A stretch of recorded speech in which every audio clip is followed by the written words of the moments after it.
Hi, this is Jody. I am going to be doing a mock booking training today, which is basically an advertisement.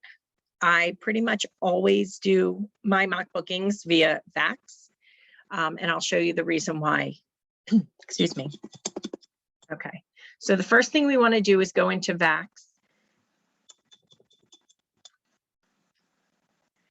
One of the reasons I love Vax, I mean, it does take a while when I'm doing trainings, it takes a while to go from screen to screen, but you can go and you can save an itinerary. So once you save an itinerary and you're doing a mock booking, you can then up here, click retrieve saved itinerary, and you can click on whichever itinerary you had to see if it went up in price.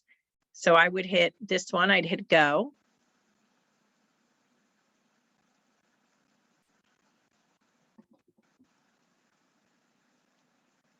Okay. Sorry, it does take a minute. Once you hit go, you'll be able to see if it's something in red at the top, it may say that it has a new price. So if I'm doing a mock booking and I see it goes up in price, I will share it in the morning. If I go to share it in the afternoon, I see that it has a new price. If it's gone up in price, I will stop sharing it and I will do a new mock booking. If it has not gone up in price, or even if it's gone down in price, I will then share it again. So for this one, it does say it's got a new price. See, I think, oh, it actually went down in price. Don't tell my client because I booked it for them, but it went down in price. So I would have still shared this, but that's the reason why I like that so much. Okay.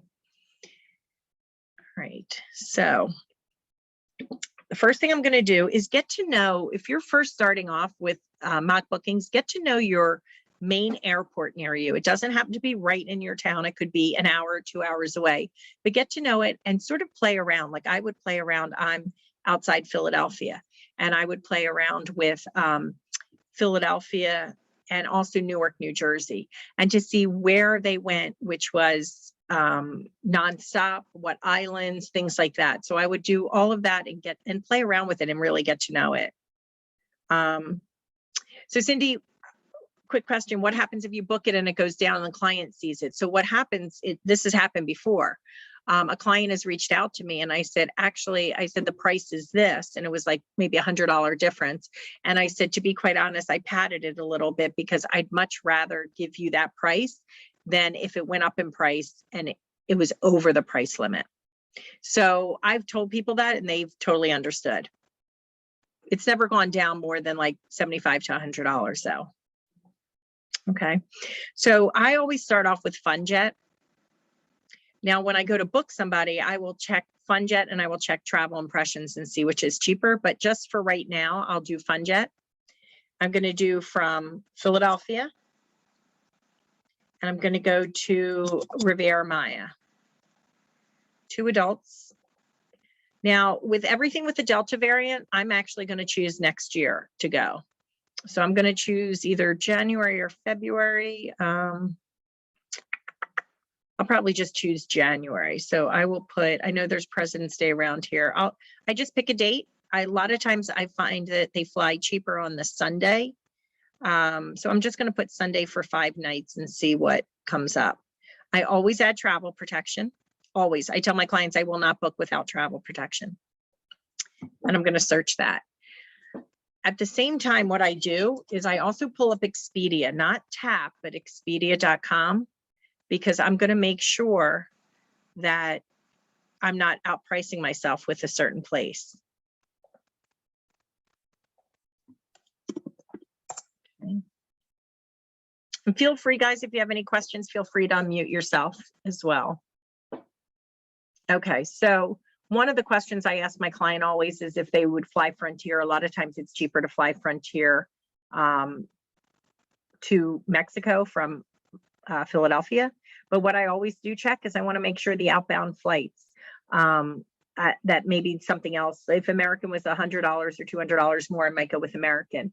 The other thing with exclusive nonstop vacation flights, I find that the commissions are very good. Okay, so I'm going to go to outbound flights and click on that. And I go to nonstop. You can also choose if you want a departure time in the morning.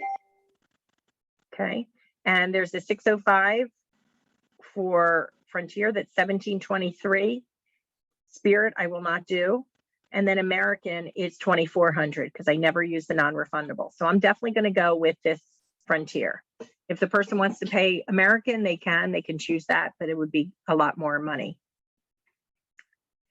So I only book 4- and 5-star resorts. So what I do here is I'm going to, I don't know why it's not showing. Oh, there we go. I'm going to choose actually 5-star right here.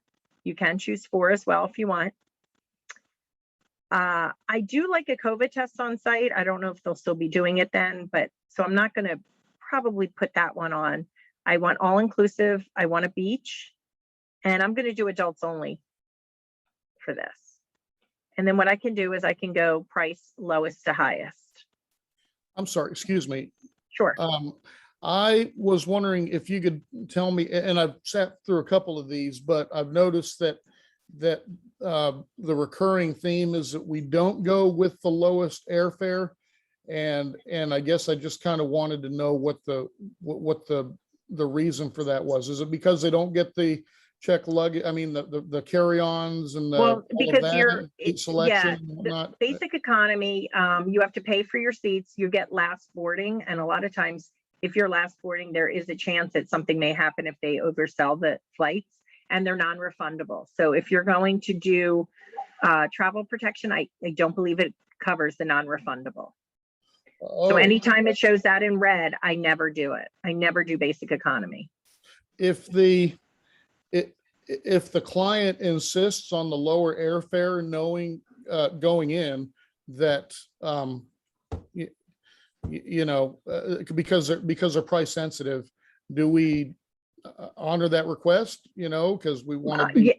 I mean, yeah, I would honor it, but I would explain that you are last boarding. There is a chance if they overbook that you might not get on the plane. You have to pay for your seat. You have to pay for your seat, though I think they can auto assign you. I think you have to pay for, I believe, even a carry-on, but don't quote me. Each airline is different. The basic bare bones economy. They don't even allow you to carry on. Well, okay. They allow you the backpack, whatever can go underneath the seat, but as far as like a roller bag or a duffel, you got to pay for that. What I tell my clients is if they're doing the travel insurance, that is not protected. So a lot of people want the travel insurance and to protect themselves. All right, thank you. And what you can do is if you are going to sell them that, you might also want to have them sign something saying that that's what they want to protect you. You know what I mean? I guess if they do go with one of those and then something goes awry, they're gonna remember the negative experience and say, "Oh, I'm never gonna use that person again," and all. And that's why I would have them sign something. Yeah. Okay. Okay. All right, guys. So now let's look at some places. I'm just sort of looking. I just sent actually a client to El Dorado Royale. I just sort of look and just see. I'm trying to see if something I haven't done before. This is